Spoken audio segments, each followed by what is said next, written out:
Hi, it's Kyla here with your top 8 ways to really step into becoming a soulfully successful healer and coach. One of my greatest beliefs in terms of the tragedies in this world is that I see so many coaches and healers fail in business and fail to share their message or your message with the world, which means that in this moment in time, there are all these people out there that need your love, your healing, your support, and they're not able to receive it because potentially they can't find you, they can't see you, because maybe there's a part of you that's hiding. I've been in this industry now for 8 years. I have worked from one-on-one clients to facilitating workshops with hundreds of people to running hundreds of workshops in corporates and really getting people to tap into that essence of what is required for you to become a soulfully successful coach and healer. And what that means is tapping you into what I like to call your unique creative spark. So some of the 8 ways that I have around doing this is firstly, having you dream big. And what that means is dreaming bigger than potentially you've ever dreamed before. As we take people through soul coaching, the first step is we do a vision board, and it's called a soul coaching collage, and it really taps you into what is your soul wanting to share in terms of a message with the world. What this allows you to do is get really clear on the people that you're here to serve, not from here, but from here and from this infinite soul wisdom purpose that you were born to do. What happens so often is you step into becoming a coach and a healer, and I see comparison, competition, judgment, jealousy.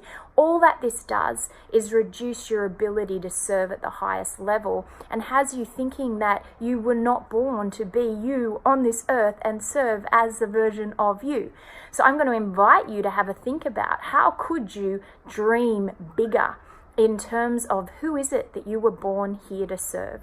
That then takes us to step 2, which is define. If you were really able to define who it is that you are in the world as a coach and a healer, this is what we go through in the soul coaching. In the 8 days, I get people to start to really tap into what is that greatest version of you? What are the parts of you that we need to celebrate just because you are you? You have had a barrage of experiences that I have not experienced that lead you onto the path and the purpose to serve exactly who it is that you were born to serve. I came out of investment banking, so there was a very clear niche, there was a very clear audience that would feel safe with me speaking to them because I could re-language soulful spirituality in a way that was safe and comfortable for them to hear it. There was another lady in the soul coaching when I did that, and she was an architect. So her soul coaching took her down the path of the architect for your soul.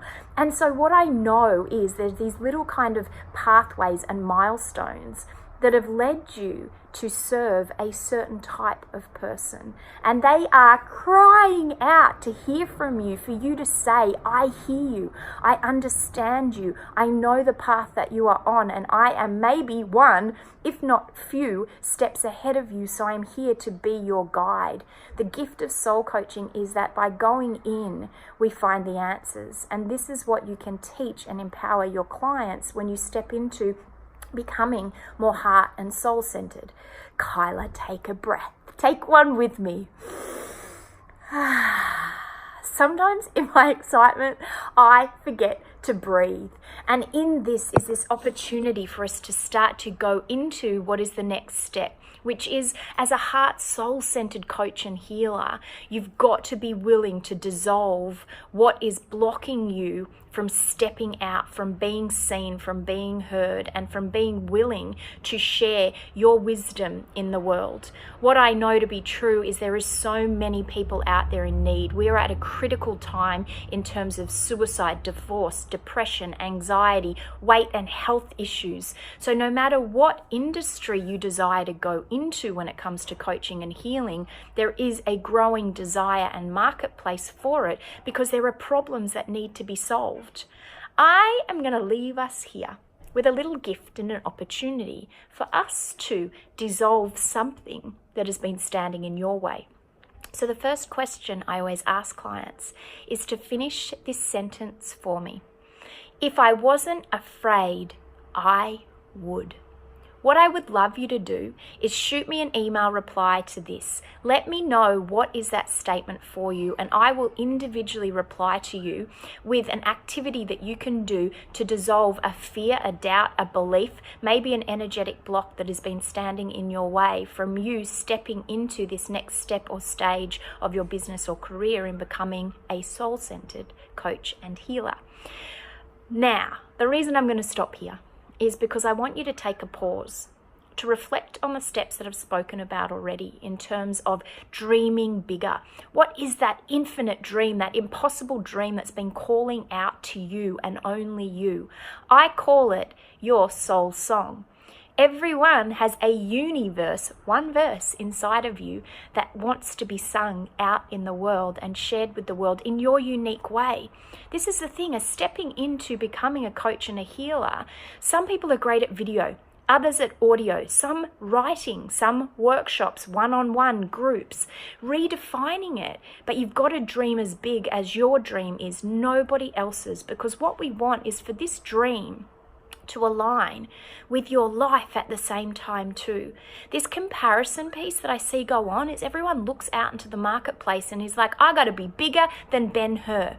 Now, if there's resistance to that because you love, like me, to play, to dance, to be free, potentially dreaming big for you is creating some form of freedom that allows you huge impact, but also plenty of time to dance and play. Or maybe you just want to work 24/7 for the next decade, and that's your dream big. You want to stand up on stages with 10,000 people. Let that be your dream.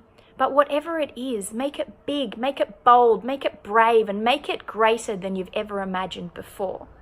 Then I want you to define it. So who do you need to be as a coach and a healer to allow this dream to come into form? Yes, that is a question for you to journal on and reflect on. And then thirdly, if I wasn't afraid, I would. So if you can look at these three parts and these three ways in these three sections, I will come to you with the others. And be sure to reply, share with me. I want to know it all because your delight is my deliciousness. And if you can't tell, I love what I do, and I love seeing soul-centered, successful healers and coaches in our world. And you might be the very next best fit. Mwah! Over and out.